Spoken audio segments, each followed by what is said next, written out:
ভুয়া মুক্তিযোদ্ধা, 71 মুক্তিযোদ্ধা করে নাই, তারা আজকে আওয়ামী লীগের পক্ষে, হাসিনার পক্ষে। সুতরাং সারা দেশের বাংলাদেশের মুক্তিযোদ্ধারা যারা দেশ স্বাধীন করেছে, তারা আজকে জনতা ছাত্রদের পক্ষে।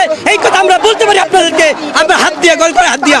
যে পর্যন্ত ছাত্রদের এই দাবি, আমাদের জনগণের ভোটারদের দাবি মানে না হইবে, সে পর্যন্ত হাসিনার পতনের পর্যন্ত আমরা শেষ পর্যন্ত দিয়ে আবার রক্ত দিয়ে আমরা মাঠে থাকবো ইনশাআল্লাহ। আমরা মুক্তিযোদ্ধারা কোনো কোটা চাই না, তবু আপনারা এই কোমলমতি শিশুদের বুকে গুলি করিয়েন না। 71 থেকে এই পর্যন্ত আমাদের যুদ্ধ থেমে নাই। আজকে বুকটা ভরে যায়, কিন্তু আমাদের কান্দাও আছে, গন্ধনও আসে। এত এত অল্প বয়সী প্রাণের ধ্বংস হলো। এই একটা হত্যারও আমরা অন্যথায় যেতে দেব না। আমরা 71-এ যেই যুদ্ধ শেষ করতে পারি নাই, আমরা এই আমাদের কোমলমতি ছাত্রছাত্রীদের, শিক্ষার্থীদের মাধ্যমে সেটা আমরা ইনশাআল্লাহ পূরণ করব।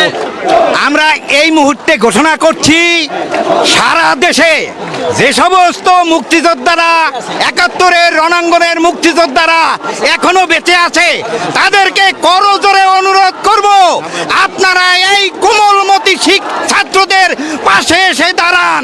আমরা দাঁড়িয়েছি, ওদের পথ প্রদর্শকের ভূমিকায় আপনারা দাঁড়ান। আমরা দাঁড়িয়েছি, আমাদের পাশে এসে দাঁড়ান। আমরা খুনি হাসিনার পতন চাই। 1971 সালের রণাঙ্গনের মুক্তিযোদ্ধারা আমরা আজকে একত্রিত হয়ে কোমলমতি ছাত্রদের সাথে একত্রিত ঘোষণা করছি এবং তাদের রক্তের বদলা চাই। শেখ হাসিনা, এখনো সময় আছে, তুমি নীরব হও, এখনোই তুমি পদত্যাগ করো। আর তুমি এই দেশের রক্ত ঝরাবে না, তোমার রক্তের বন্যা আমাদের আর বুকে লাগাও না। এই সরকার নানা রকম নাটক করে আজকে কোথায় নিয়ে গেছে, যে গত 2 সপ্তাহে তারা কয়েকশো শিশু সন্তানকে, আমাদের বাচ্চাদেরকে তারা বুকের মধ্যে গুলি করে হত্যা করেছে আমাদের টাকার গুলি দিয়ে। আমরা এর প্রতিবাদ জানাচ্ছি। আমরা আজকে আবু সাঈদ যেইভাবে দেখিয়ে দিয়েছে, তার সিনা টান টান করে আমাদের লজ্জায় পড়েছি। আমরা আজকে সিনা টান টান করবো। আসো, আমাদের বুকে গুলি মারো। মুক্তিযোদ্ধাদের পক্ষ থেকে আজকে আমরা বৈষম্য বিরোধী এই ছাত্র আন্দোলনে শরীক হওয়ার জন্য, একাত্মতা ঘোষণা করার জন্য আজকে আমরা এখানে দাঁড়িয়েছি।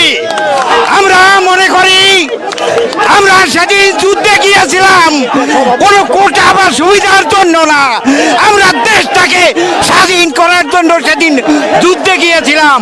আমরা মনে করি আমাদের কোটার প্রয়োজন নাই, কিন্তু আমাদের এই কোমলমতি শিশুদের বুকে আর একটাও গুলি চালাবেন না।